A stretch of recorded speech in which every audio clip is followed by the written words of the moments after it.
नमस्कार साथियों, वंदे मातरम, जय हिंद। RS 360 के मंच पे आप सबका फिर से हार्दिक स्वागत है। साथियों, मेरा टेलीग्राम चैनल का डिस्क्रिप्शन आप इस वीडियो के डिस्क्रिप्शन बॉक्स में देख सकते हैं, और जो मेरा RS 360 ऐप है जहां पे RS और EO के लिए मैं काम कर रहा हूं और आगे भी करता रहूंगा, टेस्ट सीरीज के माध्यम से हो चाहे कोर्स के माध्यम से हो। पूरा प्रयास कि क्वेश्चन एक भी सवाल इससे बाहर ना जाए, चाहे RS प्री हो, चाहे EO RO पार्ट ए हो, चाहे EO पार्ट बी हो। तो जो सवाल हैं किस प्रकार के EO RO परीक्षा में पार्ट बी से आएंगे, हालांकि मैंने टेस्ट सीरीज में कवर किए इस तरह के सवाल, लेकिन ये सवाल देखने से आपको अंदाजा लगेगा कि हम कितनी डेप्थ और कितनी गहराई में चीजों को कंसीडर करें, पढ़ें। तमाम सेक्शंस दिए हुए हैं, 9 चैप्टर आपके 17 में से जो आपको पढ़ने हैं नगर पालिका एक्ट के। तो कुछ सवालों की प्रैक्टिस करते हैं, ये तो एक एग्जांपल है। इसके अलावा इसी सेशन में मैं और भी आपको सवाल की प्रैक्टिस कराऊंगा EO RO पार्ट बी के हिसाब से, और RS प्री के हिसाब से भी बात करेंगे इसी सेशन में। तो सवाल साथियों ये है कि नगर पालिका अधिनियम 2009 में निर्वाचक नामावली, इंग्लिश वालों के लिए मैं यहां पे उसको ट्रांसलेट कर देता हूं। जो म्युनिसिपैलिटी एक्ट 2009 है उसमें इलेक्टोरल रोल, निर्वाचक नामावली का मतलब होता है इलेक्टोरल रोल। जैसे आप और हम सब जो मत देने जाते हैं ना, तो हमको वोटर आईडी कार्ड मिलता है, हम इलेक्टोरल रोल में रजिस्टर्ड हैं।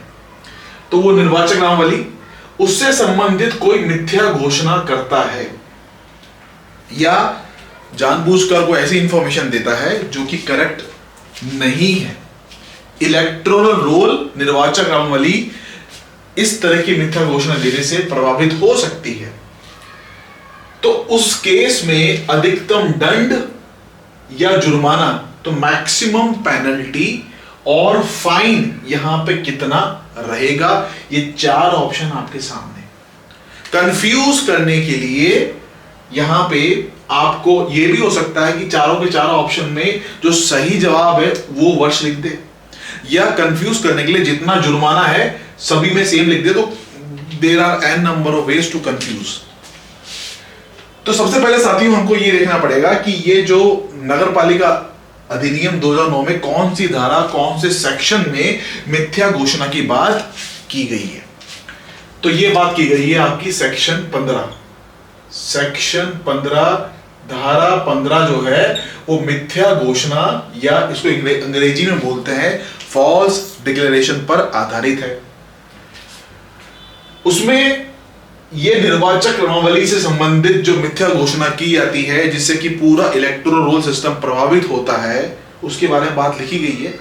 तो आप याद रखें, 1 वर्ष का तो अधिकतम कारावास इस केस में हो सकता है, मैक्सिमम 1 ईयर की यहां पे पेनल्टी अधिकतम। और चूंकि सवाल में जुर्माना भी अधिकतम पूछा गया है, वर्ड यहां पे अधिकतम है, इसलिए जवाब है 5,000 रुपए का अधिकतम जुर्माना। जब आप धारा 15 सेक्शन 15 पढ़ेंगे मिथ्या घोषणा फॉल्स डिक्लेरेशन का, वहां पे साफ साफ लिखा गया है कि इस तरह के केस में 1 साल तक का, अब 1 साल से कम भी हो सकता है, 5 महीना, 6 महीना, 4 महीना, जितना भी दंड मिले, पर अधिकतम 1 साल का कारावास यहां पे हो सकता है। और दूसरी और अहम बात, जुर्माना मिनिमम 2,000 रुपए का। अगर हमारे पास सवाल यह आता कि यहाँ पे अधिकतम ना लिख के न्यूनतम लिखता, तो जुर्माना न्यूनतम यहाँ पे 2,000 रुपए का होगा और अधिकतम उसकी सीमा 5,000 रुपए रहेगी। तो जवाब है सी ऑप्शन, 1 वर्ष कारावास और 5,000 रुपए का अधिकतम जुर्माना, सी। तो इस तरह के पीनल प्रोविजन, दंड प्रावधान इस पूरे नगरपालिका अधिनियम में जगह जगह पे, एक चैप्टर है आपका नगर पालिका की शक्तियां और अपराध, म्युनिसिपैलिटी पावर और पीनल प्रोविजन, ऑफेंसेस। तो वहां पे भी आप देखोगे हर धारा के कॉरस्पॉन्डिंग कुछ ना कुछ इस तरह की टर्म्स आएंगी जहां पे जुर्माने की या कारावास की बात, इम्प्रिजनमेंट, कारावास को बोलते हैं इम्प्रिजनमेंट और जुर्माने को बोलते हैं फाइन की बात कही गई हुई।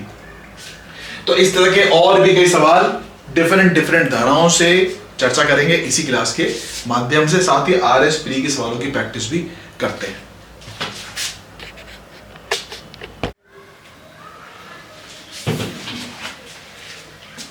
तो साथियों, सवालों की रेलगाड़ी को आगे बढ़ाते हैं और अगले स्टेशन पे चलते हैं। अगला सवाल फैक्चुअल डेटा पर आधारित। देखिए, हमें हर तरह से तैयार रहना है। पार्ट बी के लिए 40 नंबर के लिए it is a game changer, जो कि मैं लाखों बार कह चुका हूं और मैं पूरी कोशिश कर रहा हूं अपने कोर्स के माध्यम से कि जैसे मेरा कोर्स दिसंबर में खत्म होगा, मेरी ऐप RS 360 पे, तो जो टेस्ट सीरीज है ना, उसमें तमाम क्वेश्चंस जिस पे मैं काम कर रहा हूं, मेरे साथी काम कर रहे हैं, आपको दिखेगा नजारा। पूरी कोशिश कि सवाल एग्जाम में फंस जाए। तो नगर पालिका सदस्य किसके समक्ष ओथ लेता है, शपथ लेता है? एक फैक्चुअल डेटा हम लोकसभा विधानसभा में भी देखते हैं कि हमारे सांसद हो या हमारे जो है MLA हो, ये शपथ लेते हैं। और वो सवाल पॉलिटी में एक स्टैंडर्ड क्वेश्चन होता है कि राष्ट्रपति जो है किसके समक्ष शपथ लेता है, हमारे प्रधानमंत्री किसके समक्ष जो है वो ओथ लेते हैं। उसी प्रकार नगर पालिका सदस्य पार्षद जो हैं, ये किसके सामने ओथ लेते हैं, किसके समक्ष ओथ को पढ़ते हैं? 4 ऑप्शन दिए यहाँ पे। जिला निर्वाचन अधिकारी, अंग्रेजी में बोलेंगे district election officer. Second option मुख्य नगर पालिका अधिकारी, चीफ म्युनिसिपल ऑफिसर। जो आप लोग जब EO RO एग्जाम करेक्ट करेंगे तो नगर पालिका चतुर्थ श्रेणी की ग्रेड 4 जो नगर पालिका, वहां पे आप EO ग्रेड 4 में जाके जब पोस्टेड होंगे तो आप उस एरिया के, उस नगर पालिका के CMO मुख्य नगर पालिका अधिकारी कहलाएंगे, जो कि नगर निगम के केस में कमिश्नर होता है, लेकिन नगर पालिका या नगर पंचायत के केस में इसको हम बोलते हैं EO, जो कि आप एग्जाम की तैयारी कर रहे हैं, मुख्य नगर पालिका अधिकारी। थर्ड ऑप्शन कलेक्टर, हमारे DM साहब, क्या DM साहब है? या चौथा ऑप्शन अध्यक्ष महोदय, जिसको अपन बोलते हैं चेयरमैन, जो आपके उस नगर पालिका का चेयरमैन है। अब इनमें से कौन सा ऑप्शन सही होना चाहिए? देखिए साथियों, अब जिसने ऊपर से पढ़ा है और सुपरफिशियली पढ़ के एग्जाम दे रहा है, वो या तो ऑप्शन चूज करेगा ऑप्शन नंबर डी। क्यों भाई? लॉजिकली तो यही लगता है सबको कि यार नगर पालिका का सदस्य है और नगर पालिका का अध्यक्ष चेयरमैन, जैसे कि हमारे लोकसभा के स्पीकर के सामने जो आपके जितने भी हमारे ये सांसद हैं वो शपथ लेते हैं, तो एक एनालॉजी बैठाने की कोशिश की जाती है, हम यहाँ पे डी टिक कर देते हैं। या कुछ हमारे साथी यहाँ पे जिला निर्वाचन अधिकारी, इसको भी टिक कर सकते हैं। और कुछ ऐसे बोलेंगे नहीं यार, मैं तो EO की तैयारी कर रहा हूँ, EO जो है वो सरकारी दामाद है, ये ऊपर होना चाहिए, और यहाँ B भी टिक करेगा। तो साथियों, ना तो जवाब इसका A है, ना जवाब B है, ना जवाब D है। सही जवाब है इसका option number C। Option number C, collector महोदय DM साहब के समक्ष नगर पालिका के पार्षद शपथ लेते हैं। और ये सवाल बनाया कहां से गया है? ये सवाल बनाया गया आपका सेक्शन नंबर 37। सेक्शन जो आपका 37 है, वहां से ये सवाल बनाया गया है। 37वीं धारा में ये लिखा गया है कि नगर पालिका का हर सदस्य, हर पार्षद कलेक्टर के सामने उस निश्चित प्रोसेस में जो प्रक्रिया दी गई है उसके तहत शपथ लेगा। Option number C is correct. आगे बढ़ते हैं, फिर अगला सवाल देखते हैं। राज्य सरकार नगर पालिका सदस्यों को निम्न आधार पे हटा सकती है। तो पहली बात तो ये हमको इस सवाल से ये पता चलता है कि राज्य सरकार नगर पालिका सदस्यों को हटाती है, पहली बात। अब दूसरी और काम की बात देखिए, ये सवाल में 2 स्टेटमेंट दिए गए हैं, इसे कहते हैं multiple statement based question. UPSC इस पैटर्न को 2013-14 से फॉलो कर रहा है प्री एग्जाम में। पहले भी आते थे, लेकिन 13-14 में इनकी संख्या बहुत तेजी से बढ़ गई और उसकी देखा देखी आरपीएससी और तमाम स्टेट पीएससी ने ये पैटर्न लागू किया। आरएएस की भर्ती 2016, आप देखोगे 2016 से फिर पेपर आपका 18 में हुआ और फिर पेपर आपका 21 में हुआ। जो आरएएस की परीक्षा प्री की ऐसे हुई है, उसमें सबसे ज्यादा मल्टीपल स्टेटमेंट बेस्ड क्वेश्चन 21 में आए, उससे कम 18 में आए और 16 में शुरुआती है और 16 से पहले 13 में तो वो सीधे क्वेश्चन आते थे, इतना घुमाता नहीं था। अब यहाँ पे घुमाया गया है। तो देखिए, बिना इजाजत के 2 से अधिक साधारण बैठक में वो सदस्य अनुपस्थित रहा हो, मतलब जो नगर पालिका की जनरल मीटिंग होती है उसमें वो मेंबर लगातार 2 से अधिक बार जो है वो अब्सेंट रहा हो। 2 से अधिक बार वो एब्सेंट रहा हो, 2 या 2 से अधिक बार वो एब्सेंट रहा हो। ये स्टेटमेंट। सेकंड स्टेटमेंट है कि धारा, ये है यहां पे आपका 39 सवाल में है, धारा 39 के प्रबंधनों का पालन करने में विफल रहा हो। धारा 39 के जो बातें लिखी गई है उसमें आपके कानून में, उसके तहत जो है वो उसको पालन करने में विफल रहा है, तो भी हटा सकते हो आप कुछ। ये एक्चुअली आप देखोगे ना, ये सेक्शन नंबर 39 पर आधारित सवाल है।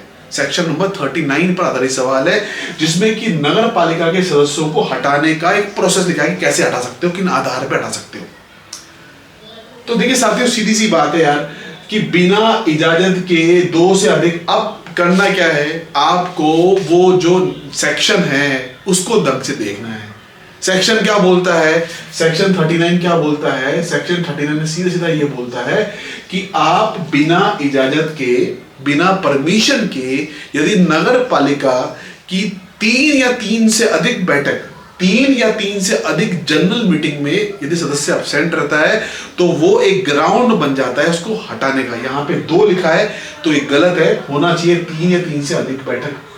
और यदि आप इस सेक्शन को देखोगे ढंग से, तो उसमें क्या लिखा है कि धारा 37, जो ये 37 धारा थी जिसमें नगर पालिका के सदस्य कलेक्टर के सामने शपथ लेते हैं, तो धारा 37 के प्रबंधनों के प्रोविजंस को कंप्लाई यदि नहीं करता है, यदि कलेक्टर के सामने उस प्रोसेस के तहत शपथ नहीं लेता है, तो भी वो हटने का पात्र हो जाता है। तो इसीलिए यहाँ पे आपका 37 आना चाहिए 39 की जगह। ये एक फैक्चुअल डेटा, आप अगेन सेक्शन को पढ़ोगे जितना बारीकी से, कॉम्प्रिहेंसिव मैनर में आप सवाल सॉल्व कर पाओगे। तो जवाब क्या है? ना तो 1 ना 2, neither 1 nor 2। Option number D होता है जनरली एग्जाम में, नीदर 1 नॉर 2, दोनों ही गलत है।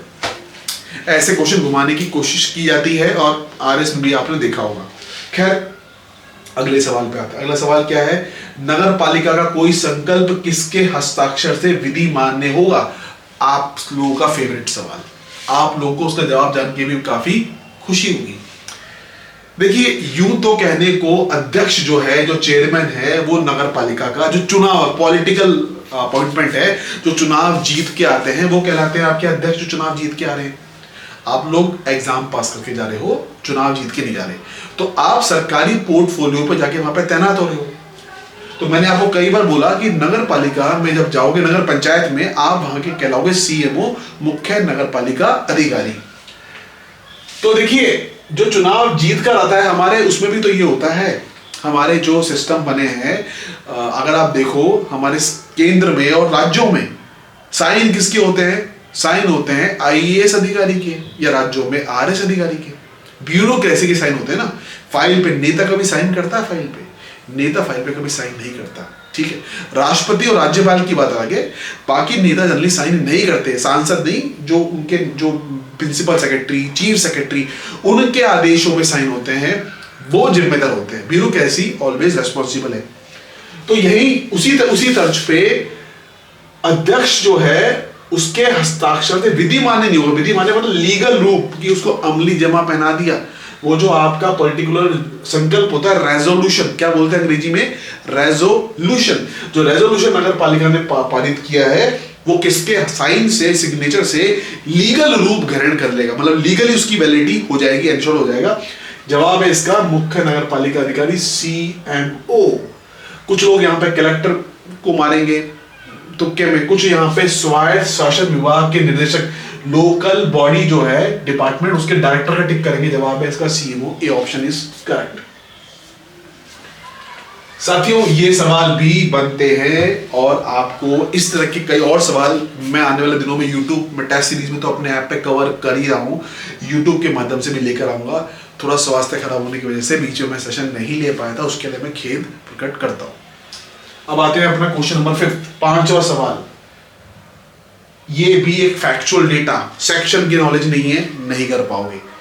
जब नगर पालिका का कोई संकल्प मतलब रेजोल्यूशन अधिनियम से असंगत हो, तो मुख्य नगर पालिका अधिकारी कितने दिवस के भीतर राज्य सरकार को सूचित करेगा? मतलब ये है कि जो हमारी म्यूनिसिपैलिटी नगर पालिका है, उसने को रेजोल्यूशन पास किया, पास कर रेजोल्यूशन, और वो रेजोल्यूशन जो पास किया गया उस वो जो है आपके नगर पालिका कानून 2009 या कोई बाय लॉ को विधि बनी है या कोई नियम कानून का उल्लंघन का वॉयलेशन उस रेजोल्यूशन में हुआ है, किन इंपॉर्टेंट बातों का ध्यान नहीं रखा गया है उस रेजोल्यूशन को पास करते समय, या उस रेजोल्यूशन से हमारे नगर पालिका कानून के किसी धारा का उल्लंघन या वॉयलेशन होता है, किसी प्रकार से असंगति बैठ रही है, ठीक है, कोऑर्डिनेशन नहीं बैठ रहा, तो उस केस में ये दायित्व है, रेस्पॉन्सिबिलिटी है मुख्य नगर पालिका अधिकारी सीएमओ की कि वो उस मसले को उठाए। और सबका मालिक कौन? सबका मालिक राज्य सरकार, स्टेट गवर्नमेंट। तो कहां उठाएगा? स्टेट गवर्नमेंट के समक्ष उठाएगा। तो ये जो हमारे यदि ऐसा होता है कि वो फिट नहीं बैठता, असंगत है, उसमें किस चीज का ध्यान नहीं रखा गया है, तो मुख्य नगर पालिका अधिकारी जो है सीएमओ इस मामले को राज्य सरकार, स्टेट गवर्नमेंट के सामने उपस्थित करेगा, पेश करेगा, और टाइम लिमिट दी गई 7 दिवस के भीतर वो आपका मुख्य नगर पालिका अधिकारी के जो है राज्य सरकार, स्टेट गवर्नमेंट के समक्ष जो है इसको पेश करेगा। तो option number A is correct. Option number A is correct over here. तो साथियों ऐसे सवाल, ये तो जस्ट एक एग्जांपल देने का मेरी कोशिश है, इस तरह के सवाल आपकी परीक्षा में आएंगे और मैं आने वाले दिनों में और भी सवाल ऐसे लेके आऊंगा ताकि आपकी तैयारी मजबूत हो सके। तो बहुत बहुत धन्यवाद आपका, और उम्मीद करता हूं कि आप बिल्कुल लगन, ईमानदारी, हार्डवर्क, डेडिकेशन से अपनी तैयारी को अंजाम देंगे, इस लक्ष्य को भेदेंगे। Thank you very much. आज सबका दिन बहुत शुभ रहे। Have a very nice day.